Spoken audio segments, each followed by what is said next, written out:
Estamos de regreso y aquí es donde yo disfruto bastante porque es donde pongo en jaque a los médicos. Entramos con esta dinámica llamada mito o realidad, donde pues yo les cuento una oración, una situación y ellos tendrán que decir si es mito o es realidad y por qué motivo.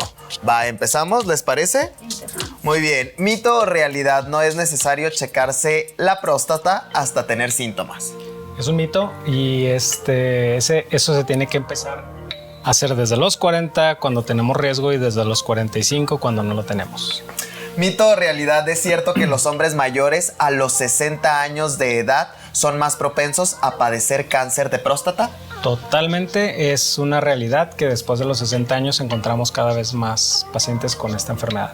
¿Debido a qué? ¿Por qué mayores de 60? El cáncer de próstata es más frecuente conforme vamos envejeciendo. De hecho, la edad como promedio es a los 65 años, es la edad promedio de detección. Y después de los 75 años es muchísimo, muy frecuente. Y hay estudios donde pacientes por encima de los 80 años, hasta un 90% de todos tienen cáncer de próstata. ¿Mito o realidad? ¿El agrandamiento de la próstata es sinónimo de cáncer? Es un mito.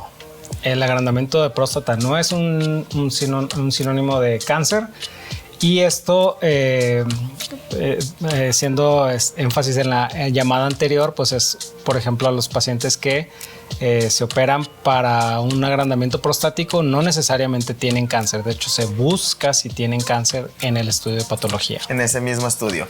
¿Mito o realidad? ¿El cáncer de próstata se caracteriza por ser más bien de crecimiento lento? Realidad entre comillas. Ahí vamos a poner un pequeño entre comillas porque depende mucho la presentación.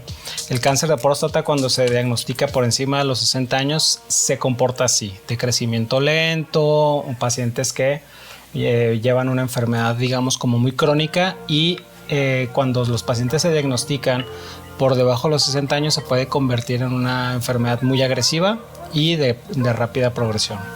Muy bien, ¿mito o realidad? ¿El diagnóstico puede afectar la autoestima y la percepción de la masculinidad? 100%. Es totalmente una realidad, viene y impacta directamente en el autoestima, por lo que hablábamos, de que viene y tiene que hacer que redefinas cómo te entiendes como hombre, dónde está puesta tu virilidad, entonces esto viene a impactar directamente en el autoestima de los caballeros. Y la masculinidad. 100%. Que es, híjole, un tema bastante importante que luego tocaremos. ¿Mito o realidad? ¿Hablar con un psicólogo o un terapeuta es fundamental para gestionar las emociones ante un diagnóstico como el cáncer de próstata? Totalmente una realidad para llevar, como comentábamos, las emociones que se presentan en su generalidad, como el tema de la valía, la masculinidad, el amor propio.